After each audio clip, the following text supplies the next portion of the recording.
Bonjour à tous, heureux de vous retrouver dans cette formation une fois de plus. Aujourd'hui, nous voyons notre dernière vidéo sur le Gmail, n'est-ce pas? Ensuite, nous allons voir d'autres applications de la suite Workspace. Alors aujourd'hui, nous allons voir deux choses principales. La première des choses, c'est comment gagner du temps, n'est-ce pas, en utilisant les modèles d'email. On verra c'est quoi les modèles d'email. Et après, on verra comment est-ce qu'on peut utiliser des signatures personnalisées qui seront insérées, n'est-ce pas, à chaque fois que nous allons envoyer un nouveau mail. Alors, sans plus attendre, on doit se connecter au niveau de notre compte Gmail pour pouvoir utiliser, autant pour moi, au niveau de notre compte Google pour pouvoir utiliser Gmail. Donc, moi, j'utilise Google Chrome et je me connecte au niveau de mon compte. Je viens au niveau de Gmail. Alors, c'est quoi les modèles d'email?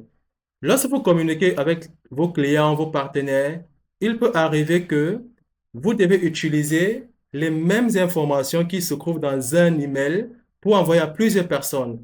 Alors, pour gagner en temps, au lieu de réécrire la même chose plusieurs fois, vous pouvez l'écrire une seule fois, l'enregistrer comme modèle, n'est-ce pas? Et à chaque fois que vous voulez communiquer en envoyant ces informations, il vous suffira juste de modifier quelques petits détails. Alors, pour utiliser les modèles d'email, il faut d'abord activer cette option. Et pour le faire, vous venez dans Paramètres, vous venez d'en voir tous les paramètres et vous venez dans Paramètres avancés. Bon, chez moi, c'est déjà activé, hein. Donc, comme c'est activé, si ce n'était pas activé, vous allez activer et puis cliquer sur Enregistrer les modifications. Mais chez moi, c'est déjà activé. Alors, on va maintenant prendre un exemple. On va essayer, n'est-ce pas? On va essayer d'envoyer euh, un email. On vient dans Nouveau et je vais coller mon email. Comme on a vu la dernière fois dans cette chaîne, n'est-ce pas? Vous devez mettre l'objet. L'objet, c'est une phrase courte qui fait un résumé de votre contenu, de ce qui se trouve dans l'email. Je peux mettre rapport financier, par exemple. Mon clavier dérange un peu. Rapport financier. Et donc, maintenant, si j'aimerais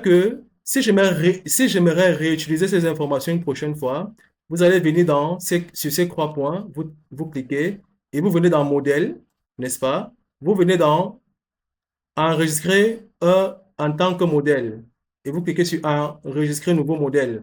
Donc, je peux appeler ce modèle-ci modèle croix parce que j'ai déjà d'autres modèles que j'ai créés. Donc, je peux faire modèle croix et je fais enregistrer. Donc, si j'envoie cet email, n'est-ce pas? Je mets le destinataire, je l'envoie. Une prochaine fois, si j'aimerais réutiliser ce même email, vous allez voir ce qu'on va faire. On vient dans Nouveau, vous mettez l'objet, ce que vous voulez, et au niveau du corps principal, il vous suffira de venir sur ces trois points, venir dans Modèle et cliquer sur le nom de votre modèle. Vous voyez, automatiquement, toutes les informations sont revenues. Donc, vous pouvez créer autant de modèles que vous voulez. Ça vous permet de gagner en temps et d'être efficace dans votre travail. Alors, la dernière des choses que nous allons voir aujourd'hui, on va voir comment générer une signature. Souvent, vous voyez à la fin de chaque email, il est important de mettre votre nom, votre numéro de téléphone, peut-être le logo de votre entreprise, le nom de votre entreprise. Et ça, on va aussi voir comment le faire. Et pour le faire, vous venez dans Paramètres, voir tous les paramètres. Et ensuite, on va descendre au niveau des signatures. Donc, on va chercher signature tous ensemble. Voilà. Ici, c'est signature. Vous cliquez sur créer.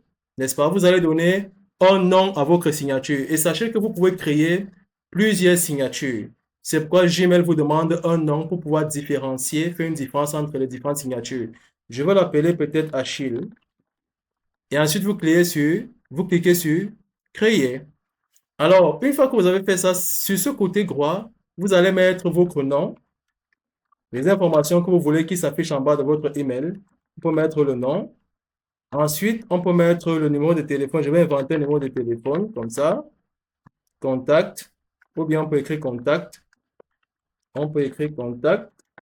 Voilà. Et on invente quelques numéros de téléphone. Voilà. Ou bien c'est préférable que je le fasse sur une même ligne pour un peu d'esthétique.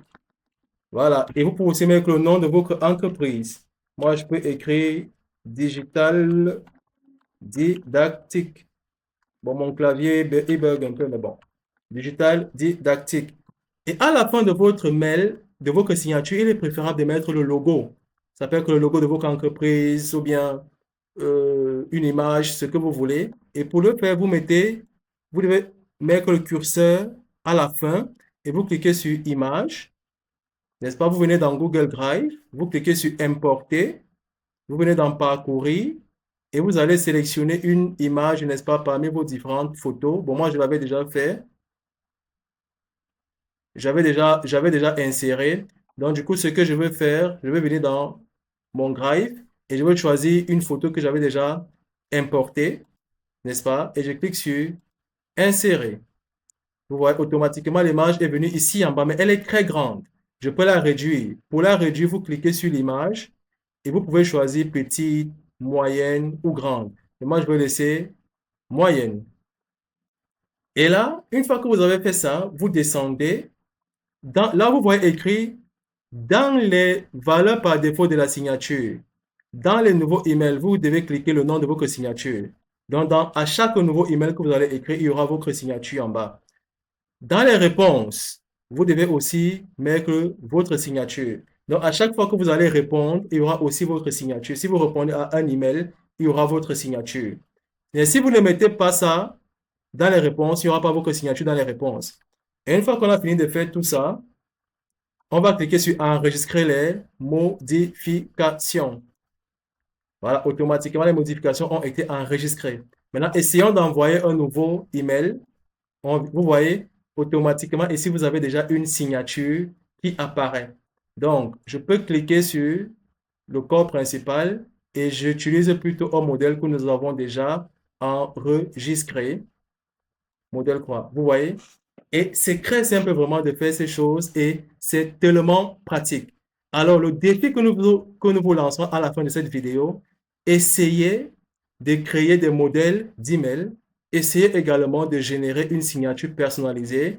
Ça peut être votre signature concernant votre travail ou bien inventer n'importe quelle signature que vous voulez et on verra si vous avez réellement retenu.